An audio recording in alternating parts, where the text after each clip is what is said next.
Gracias al Señor. Vamos a orar para poder empezar el mensaje.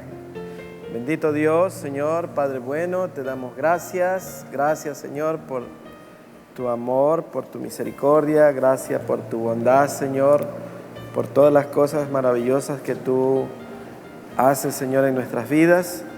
Te rogamos, Señor, en el nombre de Jesús, que ahora que vamos a estudiar tu palabra, Señor, ella se revele a nuestras vidas y a nuestros corazones, Señor, para que podamos ser hacedores de tu palabra. En el nombre de Jesús. Amén. Amén. Y bueno, algo yo les adelanté ayer y solo quiero poner un enunciado. Y pueden sentarse, amados.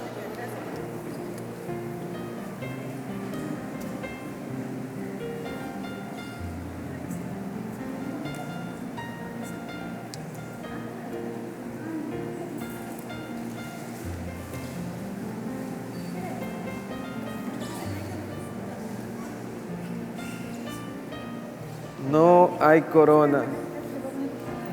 Más para acá. Ya. No hay corona sin cruz, ¿verdad? Marcos 8, verso 34. Es algo que ya lo hemos dicho, pero para retomar el tema, dice en el verso 34, dice: y llamando a la gente y a sus discípulos les dijo: si alguno quiere venir en pos de mí, niéguese a sí mismo y tome su cruz y sígame, porque todo el que quiera salvar su vida la perderá, y todo el que pierda su vida por causa de mí y del evangelio la salvará. Yo creo que se explica por sí solo el texto, y quiero hoy hacer un análisis de mí, que soy manso y humilde de corazón.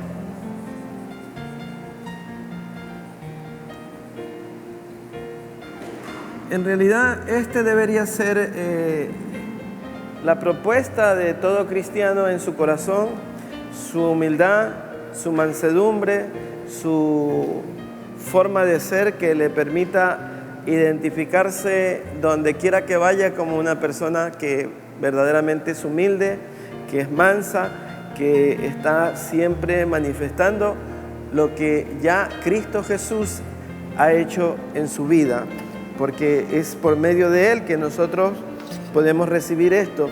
Esta es la enseñanza de Él. Ahora, amados, dentro de lo que debemos de aprender está la ética, hermanos. Y aquí hay un concepto, la ética cristiana, la ética pastoral, la ética matrimonial, la ética entre hermanos, entendiéndose que la ética no es más que la normativa de la conducta y comportamiento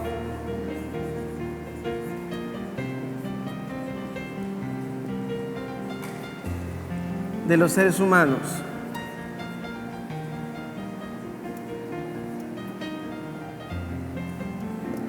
¿Verdad?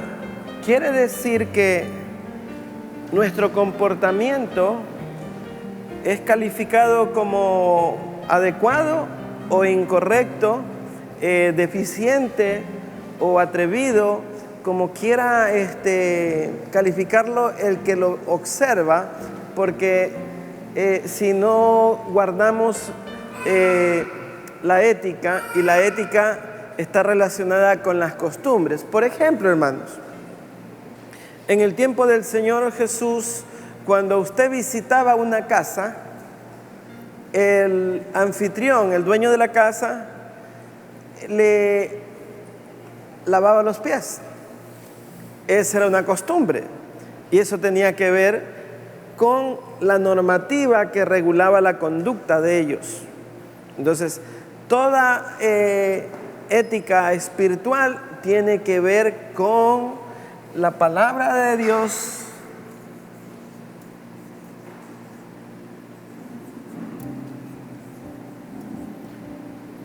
con la justicia y con el amor de Dios.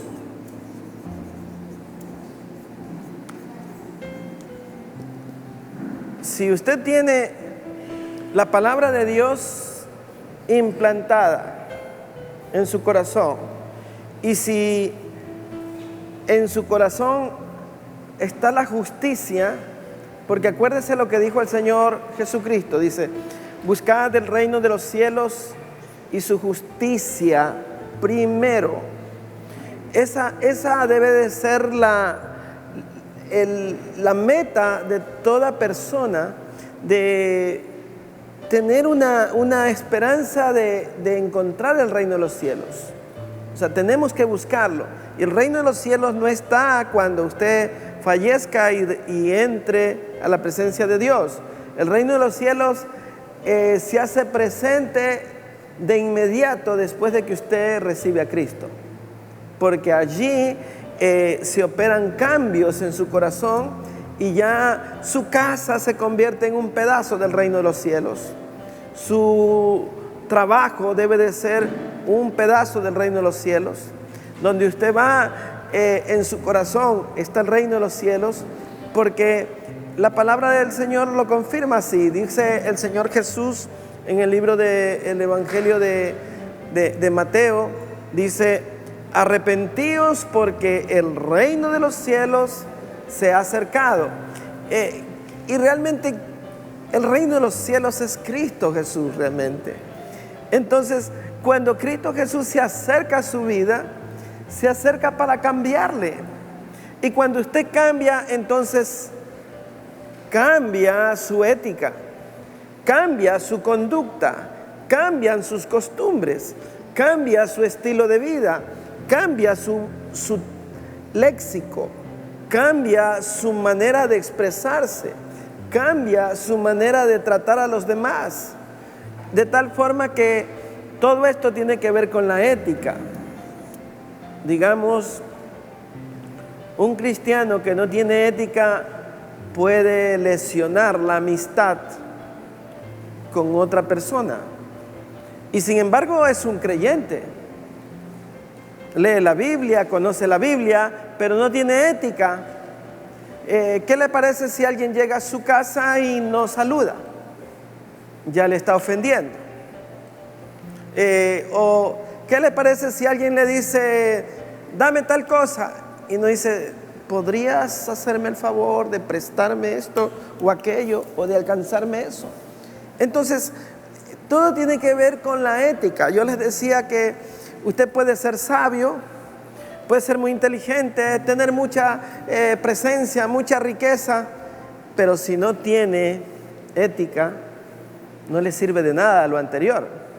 Entonces la ética es la que estigmatiza o marca o hace la presentación de lo que es una persona que, porque usted es evaluado por los demás hasta de cómo se sienta. Se da cuenta que cuando usted va a comer, si no come bien, alguien le dirá: oye, pero tú no has leído Carreño, ¿no? Hay normas de cómo comer, y eso tiene que ver con las costumbres. Digamos que está en un lugar de incivilizados, pues ellos comerán con la mano, y si alguien saca un cubierto, dice: qué raro ¿no? Entonces la ética tiene que ver con las costumbres, con la normativa del entorno donde usted está. Por ejemplo, en nuestro idioma acostumbramos a decirle usted usted a las personas mayores. Acostumbramos que los hijos se expresen con el papá y la mamá. Usted papá, usted mamá, me dijo. Aunque es muy frecuente ver, y a los que estamos acostumbrados a escucharlo, el usted, que un hijo diga, tú dijiste papá. O sea, dicen, pero ¿cómo? ¿Por qué tutea a su papá? Entonces es cuestión de ética y de normativas en la conducta. Por ejemplo, en el idioma inglés no hay el usted, hay el you. Todos son tú. En inglés nadie le llama usted, pero ese es el idioma. Pero nosotros tenemos un idioma muy, muy diferente, muy sensible a la manera de expresarnos. Entonces, la ética tiene que ser guardada para que no ofendamos. Por ejemplo, si usted va a ciertas regiones del país y no les acepta una comida que le han preparado, usted cayó en desgracia, ¿verdad? Cayó en desgracia. Entonces, todo eso tiene que ver con la ética. Y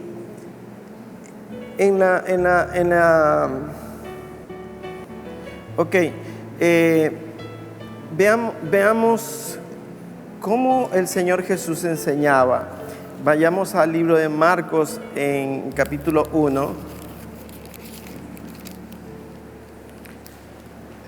El verso 22 dice lo siguiente: y se admiraban de su doctrina porque les enseñaba como quien tiene autoridad y no como los escribas. Entonces, la autoridad de Jesucristo, de hecho que siempre la tenía, y Él es el autor de todas las cosas, y Él no tenía que interpretar la ley, Él era el cumplimiento de la ley, Él era verdaderamente la palabra de Dios manifestada en carne realmente. Y esto nos hace ver por qué los escribas tenían que interpretar la ley, y en la interpretación está la apreciación particular de cada uno de ellos, y siempre los escribas tenían un sesgo, o sea, tenían parcializada la interpretación, y uno quería ser más religioso que otro. Entonces terminaban siempre aumentando la carga del mandamiento, cosas que ni ellos mismos podían cumplir. Entonces cuando vino Jesús, la palabra que daba era sencilla, era práctica, y enseñaba como quien tiene autoridad, decía la Escritura, ¿no? Veamos ahí mismo en el verso 27, dice: y todos se asombraron de tal manera que discutían entre sí diciendo: ¿qué es esto? ¿Qué nueva doctrina es esta? Que con autoridad manda aún a los espíritus inmundos y le obedecen. Porque acababa de decirle en el verso 25 a un espíritu inmundo que le reprendió diciendo: cállate y sal de él. Entonces la autoridad del Señor Jesucristo no solo estaba sobre lo que decía, sino aún los demonios reconocían la autoridad de Cristo. Y es más, ellos lo conocían. Cristo era conocido porque los demonios lo veían y decían: ¿qué tienes con nosotros? Tú eres el Hijo de Dios, eres el Santo. Aún no ha llegado nuestra hora, le decían. O sea, la presencia de Cristo era evidente en todo lugar. Él no pasaba desapercibido. Y hermanos, si vamos a aprender de Cristo, nosotros tenemos que saber que no podemos pasar desapercibido, que nosotros donde vayamos tenemos que acomedirnos. La ética, si usted está viendo que sus hermanos están esforzándose por mover algo, usted tiene que acomedirse a ayudarlos a mover. Eso manda la ética. Si una persona entra a una casa y es convidada a compartir un tiempo allí, ha de acomedirse por lo menos a poner los platos, a levantar la mesa, a hacer por lo menos el esfuerzo de querer ayudar para que no sea censurado, porque la ética de las otras personas, cuando usted se vaya, dirán: pero ese hermanito vaguísimo, no se acomidió ni a levantar un vaso. Entonces, ustedes vean, ¿por qué les digo esto, hermanos? Porque la Biblia dice que tenemos que ser irreprensibles. Entonces, si no tenemos el control de la ética y las costumbres, entonces vamos a caer en el error de ser mal vistos y no aceptados por aquellos que necesitan conocer la palabra.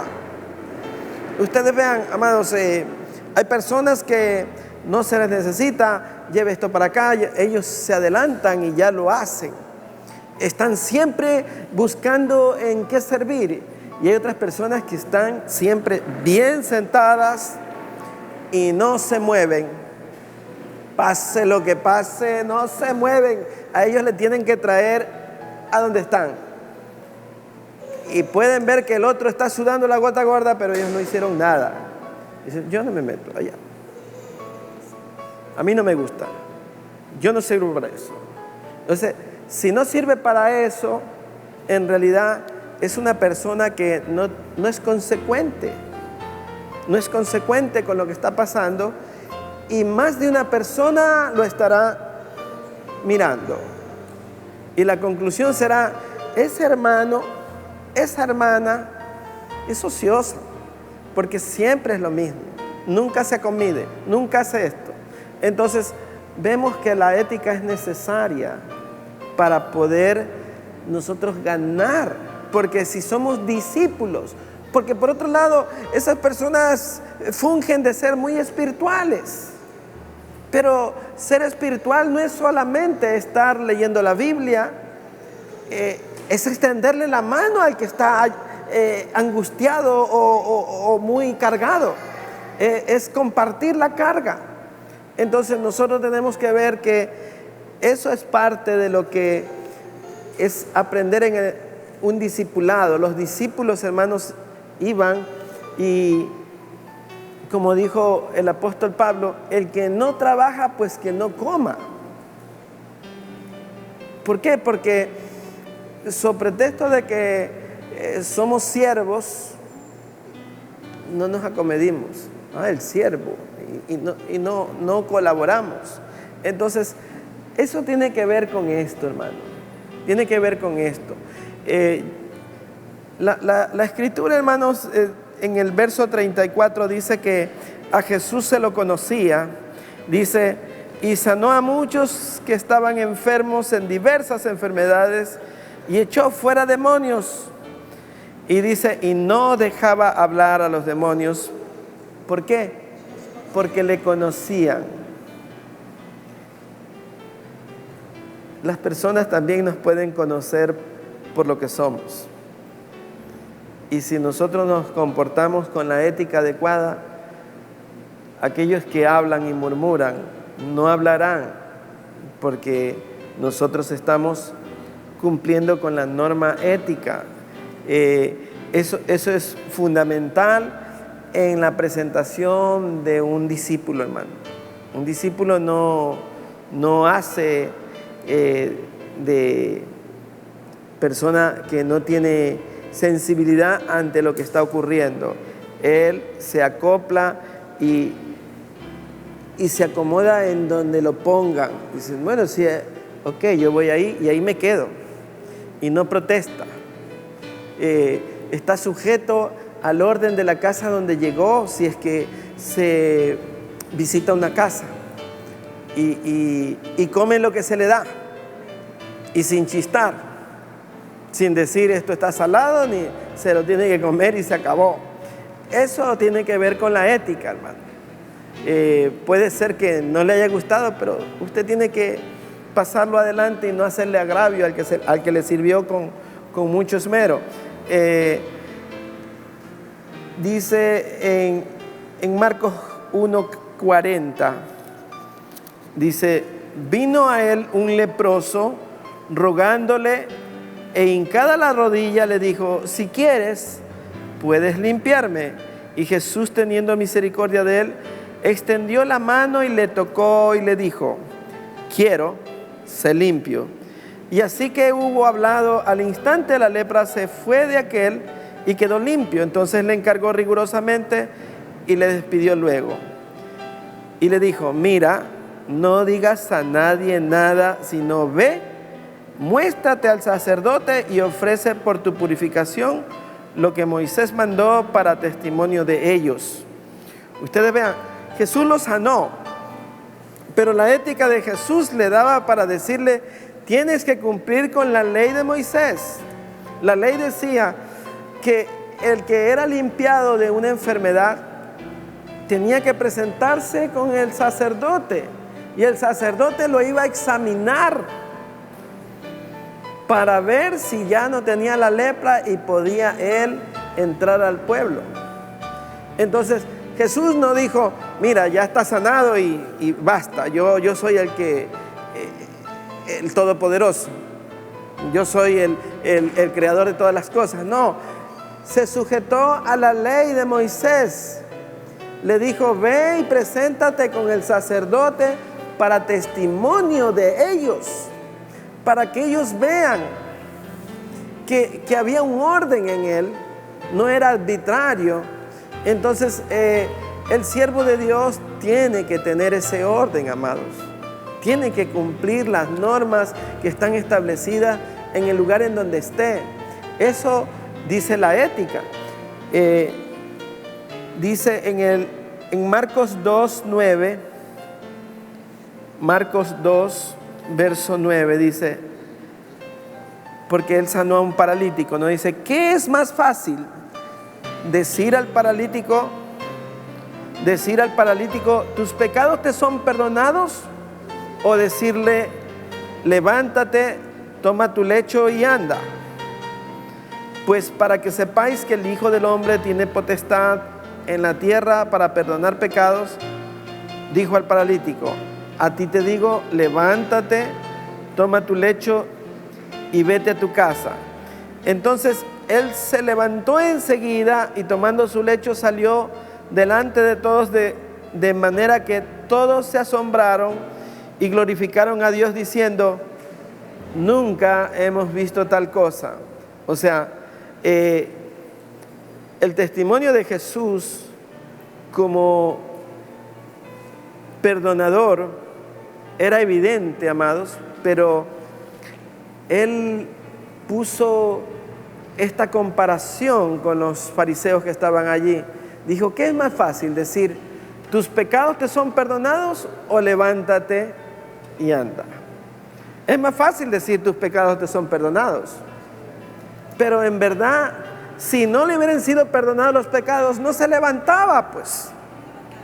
Entonces estaba diciendo que él no solamente perdonaba, sino que también sanaba. Y esto lo mostró, y la gente pudo ver y decir: nunca hemos visto una cosa así.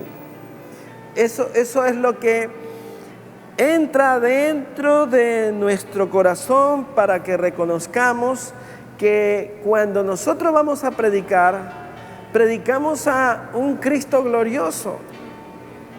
Porque usted tiene con esto el argumento para decir: no, pues mi Cristo sana, mi Cristo perdona, mi Cristo es bondadoso, Él hace cosas que nunca hemos visto.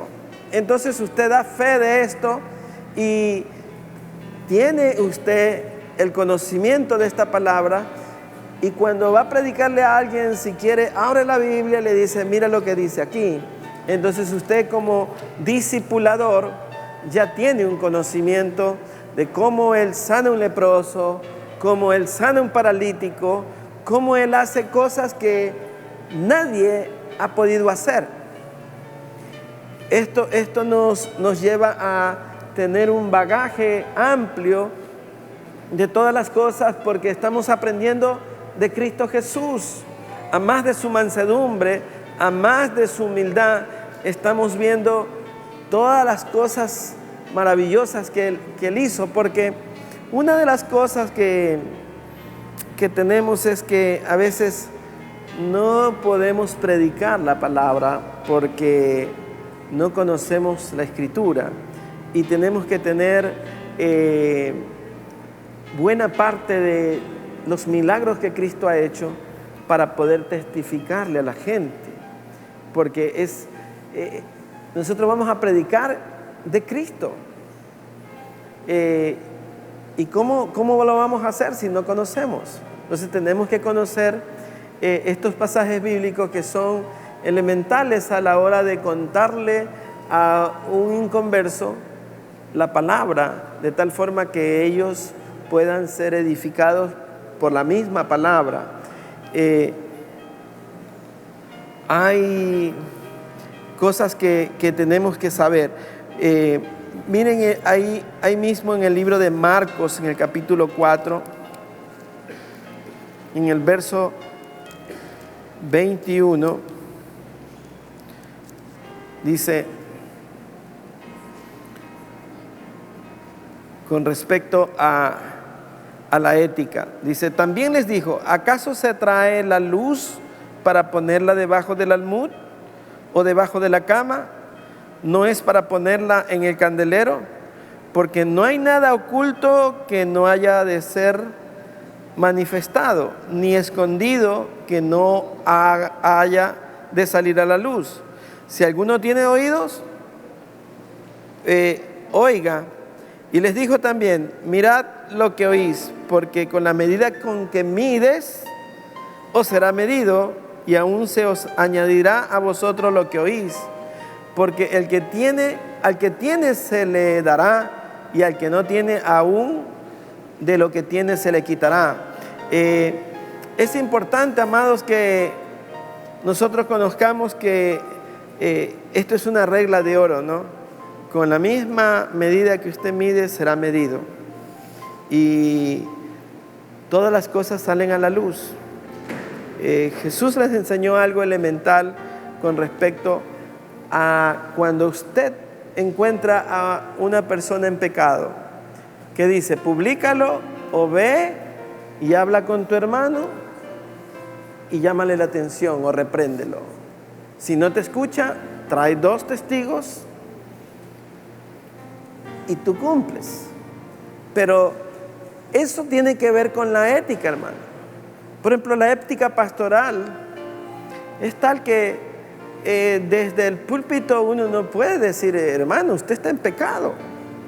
Si yo le voy a llamar la atención a alguien, tengo que hacerlo en privado para que esa persona pueda ser restaurada. Un pastor no puede señalar desde el púlpito, o cualquier persona que se le da un momento para que exponga algún testimonio, no puede señalar a nadie, porque no está bien. Dentro de la ética pastoral, nosotros tenemos que ser prudentes para que esa persona más bien sea restaurada, porque si lo hacemos público, pues entonces estamos haciendo de jueces y de verdugos, y no tiene que ver con la misericordia y con el perdón. Entonces tenemos que tener mucho cuidado con eso. Aquí en el verso 26, Jesús habla de, como siempre hablaba, porque Jesús hablaba aplicando los conceptos con lo que las personas tenían una interrelación. Y habla de la semilla, por ejemplo. Decía además, así es el reino de Dios, como cuando un hombre echa semilla en la tierra. y duerme y se levanta de noche y de día, y la semilla brota y crece sin que él sepa cómo. O sea, así es el reino de los cielos. Cuando usted da la palabra, esa es la semilla. Y así como el agricultor que pone la semilla, se va a dormir, se levanta y se va a dormir, y cuando ve, ya la semilla brotó. O sea, es algo que Dios mismo lo hace. Él da el crecimiento. Nosotros tenemos que sembrar. Por eso el libro de Isaías dice, se le da pan al que come y semilla al que siembra. Entonces, nosotros tenemos que aprovisionarnos de la semilla, y esa es la palabra de Dios. Cuando usted tiene la palabra de Dios, entonces la va a sembrar a donde vaya. Y la semilla, usted no estará pensando cómo le va a hacer para reventar y cómo va a crecer. Ella por sí sola lo va a hacer. Así dice el texto, dice, porque de suyo lleva fruto la tierra, primero hierba, luego espiga, después grano lleno en espiga. Y cuando el fruto está maduro, enseguida se mete la hoz, porque la siega ha llegado. Entonces, las multitudes podían permanecer muchísimo tiempo escuchando al Señor Jesús, porque Él era una persona que aplicaba los conceptos que se podían evidenciar con mucha facilidad. No era complicado en las explicaciones, ni utilizaba un léxico que era difícil de entender, porque a veces queremos parecer demasiado cultos, hablando con términos muy complejos que a lo mejor muchas personas no logran entender. Y el lenguaje del Señor era sencillo, era práctico, era aplicable. Y ahí está, miren, habla de la mostaza. El siguiente tema es el de la mostaza. Dice, decía también, ¿a qué haremos semejante el reino de Dios? ¿O con qué parábola la compararemos? Es como el grano de mostaza, que cuando se siembra en tierra es la más pequeña de todas las semillas que hay en la tierra. Pero después de sembrado, crece y se hace la mayor de todas las hortalizas y echa grandes ramas, de tal manera que las aves del cielo pueden morar bajo su sombra. Hermanos, si usted aplica esto a la vida de una persona, cuando venimos al Señor, espiritualmente somos semilla. Recién está implantándose la palabra en nosotros.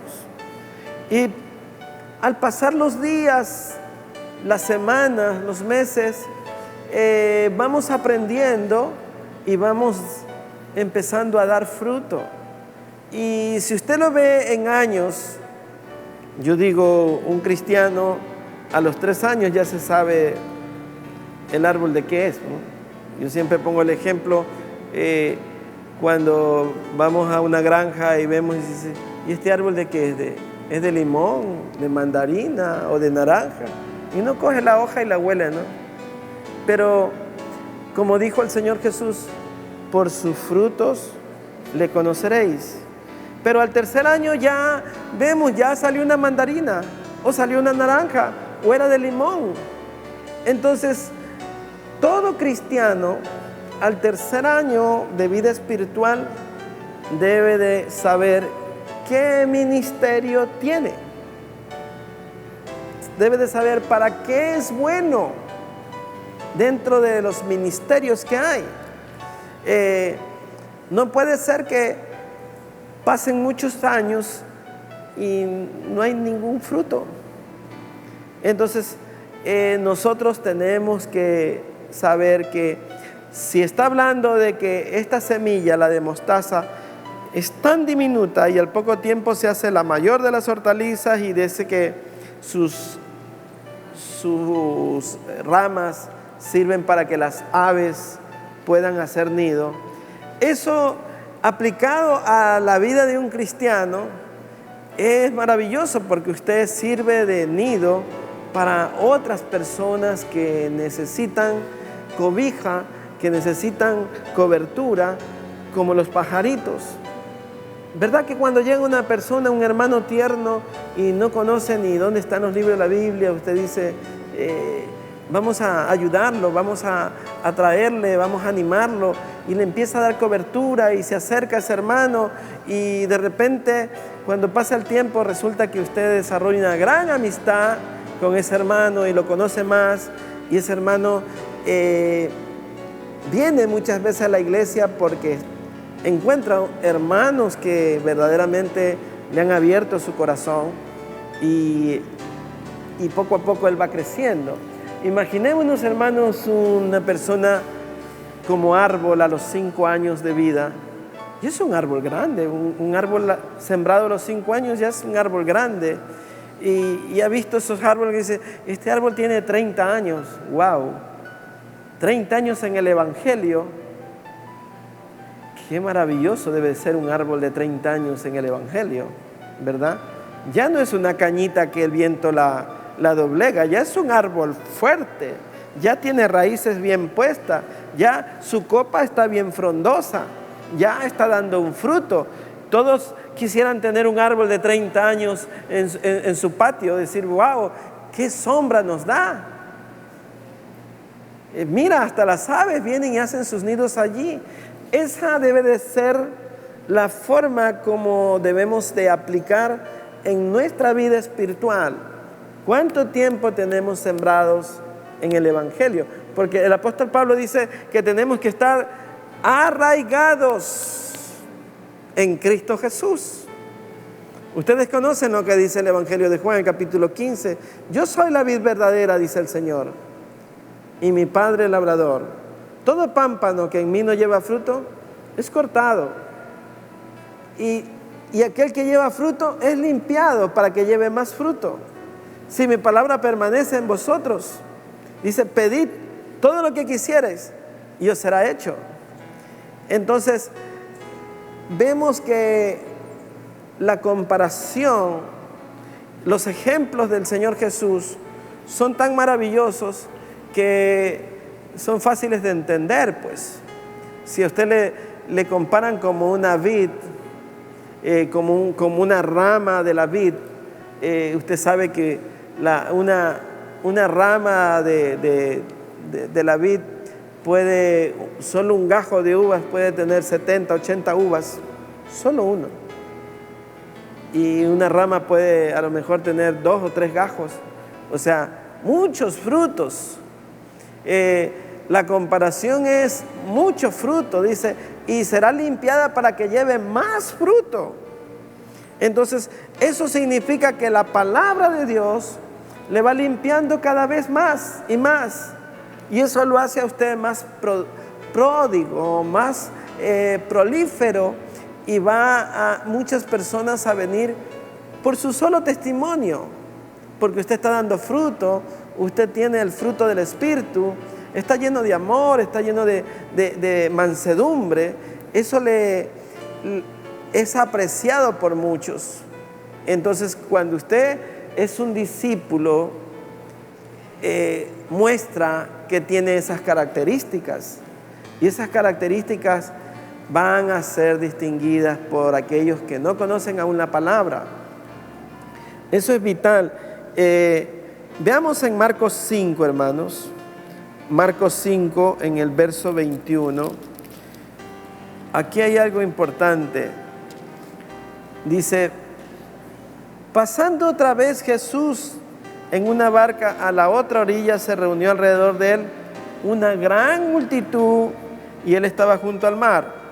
Y vino uno de los principales de la sinagoga, llamado Jairo, y luego que le vio, se postró a sus pies y le rogaba mucho, diciendo, mi hija está agonizando, ven y pon las manos sobre ella para que sea salva y vivirá. Fue pues con él, y le seguía una gran multitud y le apretaban. Pero una mujer que desde hacía 12 años padecía flujo de sangre y había sufrido mucho de muchos médicos y gastado todo lo que tenía y nada había aprovechado, antes le iba peor. Cuando oyó hablar de Jesús, vino por detrás de entre la multitud y tocó su manto, porque decía: si tocare tan solo su manto, seré salva. Y enseguida la fuente de su sangre se secó, y sintió en el cuerpo que estaba sanada de aquel azote. Luego Jesús, conociendo en sí mismo el poder que había salido de él, volviéndose a la multitud, dijo: ¿quién me ha tocado mis vestidos? Sus discípulos le dijeron: ves que la multitud te aprieta y dices: ¿quién me ha tocado? Pero él miraba alrededor para ver quién había hecho esto. Entonces la mujer, temiendo y temblando, sabiendo lo que en ella había sido hecho, vino y se postró delante de él y le dijo toda la verdad. Y él le dijo: hija, tu fe te ha hecho salva, ve en paz y queda sana de tu azote. Y dice: mientras él aún hablaba, vinieron de casa del principal de la sinagoga diciendo: tu hija ha muerto, ¿para qué molestas más al maestro? Pero Jesús, luego que oyó lo que decía, dijo al principal de la sinagoga: no temas, cree solamente. Y no permitió que le siguiese nadie, sino Pedro, Jacobo y Juan, hermano de Jacobo. Y vino a casa del principal de la sinagoga y vio el alboroto y a los que lloraban y lamentaban mucho. Y entrando les dijo: ¿por qué alborotáis y lloráis? La niña no está muerta, sino duerme. Y se burlaban de él, mas él, echando fuera a todos, tomó al padre y a la madre de la niña y a los que estaban con él, y entró donde estaba la niña. Y tomando la mano de la niña, le dijo: Talita cumi, que traducido es: niña, a ti te digo, levántate. Y luego la niña se levantó y andaba, pues tenía 12 años. Y se espantaron grandemente, pero él les mandó mucho que nadie supiese y dijo que le diesen de comer. ¿En dónde está el mensaje aquí en cuanto a la ética de las costumbres y de lo que espiritualmente uno debe de hacer? Para los que van a predicar a una casa y encuentran un enfermo, si hay muchos incrédulos, usted tiene que decir: a ver, papá, mamá, vamos a la alcoba, yo quiero orar por esta persona. Y a puerta cerrada, ora con ellos, delante de otra persona. No lo hace delante de todos los incrédulos, porque no lo va a poder hacer, porque donde hay mucha incredulidad no se pueden obrar milagros. Dice que al Señor Jesús le pasó eso. Dice que a causa de la incredulidad no pudo hacer muchos milagros. Y segundo, que debemos de evitar la vanagloria, porque ¿qué tal si ese enfermo se levanta enseguida? Van a decir: wow, este hombre sí que es tremendo. Y no, la gloria es para Cristo. Entonces debemos de hacerlo de forma reservada, de forma humilde. La oración del justo puede mucho, y tenemos que entender eso, amados, que no estamos para nosotros lucirnos, no estamos para añadir misterios a una situación espiritual. Porque hay personas que atemorizan: uy, y esto. Y Dios no es para atemorizarnos, es para que conozcamos la verdad, para que la verdad nos haga libre. Entonces tenemos que traer una palabra que verdaderamente traiga luz al corazón de aquellos que nos escuchan, y ser sencillos en el mensaje, amados. No podemos ser sofisticados en los mensajes. Si dentro de la iglesia habrá personas que a veces no puedan entender si el mensaje está muy, muy sofisticado, ¿cuánto más en personas que no han escuchado antes la palabra? Entonces tenemos que ser prácticos en el mensaje, no ser demasiado sofisticados. Y veamos en Marcos 7, hermano. Este pasaje bíblico a mí me llamó mucho la atención hoy día. Estaba orando y me estaba gozando en el Señor por ver la forma cómo Jesús obró. En Marcos 7, en el verso 31. Quiero que le presten mucha atención a esto, porque es algo que tiene una belleza espiritual. Dice: volviendo a salir de la región de Tiro, vino por Sidón al mar de Galilea, pasando por la región de Decápolis. Y le trajeron un sordo y tartamudo, y le rogaron que le pusiera la mano encima. Y tomándole aparte de la gente, metió los dedos en las orejas de él, y escupiendo tocó su lengua. Y levantando los ojos al cielo, gimió y le dijo: Éfata, es decir, sea abierto. Y al momento fueron abiertos sus oídos, y se desató la ligadura de su lengua, y hablaba bien. Y les mandó que no dijesen a nadie, pero cuando más le mandaba, tanto más lo divulgaban. Y en gran manera se maravillaba, diciendo: bien lo ha hecho todo. Hace a los sordos oír y a los mudos hablar. Éfata, hermanos, en el lenguaje arameo, el escritor conservó el término de éfata, que significa en arameo abierto, o sean abiertos. Imaginémonos la escena, hermano, al Señor Jesús metiendo los dedos en las orejas, escupiendo y tocando la lengua del tartamudo, y diciendo, gimiendo al cielo y diciendo: Éfata, sean abiertos tus labios para que prediques, hermano. Porque hay algunos que somos tartamudos, no queremos predicar, y algunos que tenemos los oídos tapados, que no encontramos y no nos entra la palabra. Se nos predica, pero no queremos aplicar lo que hemos recibido en nuestros oídos físicos.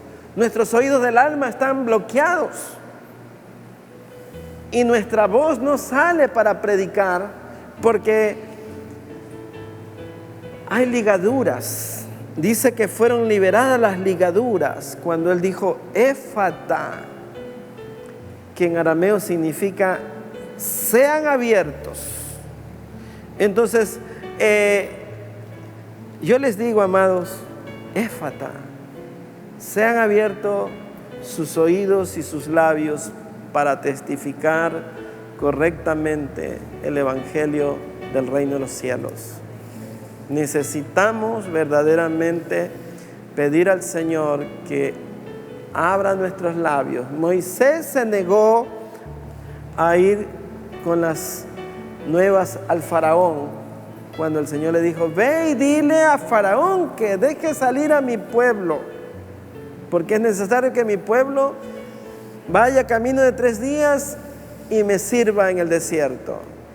Y Moisés dijo: pero si yo no sé hablar, si yo soy tardo para hablar, soy tartamudo.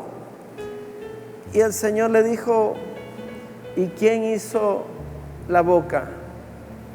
¿Y quién hizo al sordo? ¿Y quién hizo al mudo? Si yo te digo anda en mi nombre, el Señor hablará, el Señor hará lo que tienen que hacer, amados. El Señor Jesús dijo: y cuando vayas, no te preocupes lo que vas a decir, yo hablaré por ustedes. Entonces, lo más importante de todo discipulado es que tengamos esto, éfata, que sean abiertos nuestros labios y nuestros oídos para predicar correctamente, para dar una palabra viva y eficaz. Si tiene que meter los dedos en los oídos de los sordos, y si hay alguno aquí si el Señor dice que aprendamos de Él, ¿verdad? Así que van pasando todos para escupirle en la lengua. también pues, porque hay algunos que no predican. Hay que ministrarle la lengua. Amén. Vamos a dar gracias al Señor. Pónganse de pie, amados.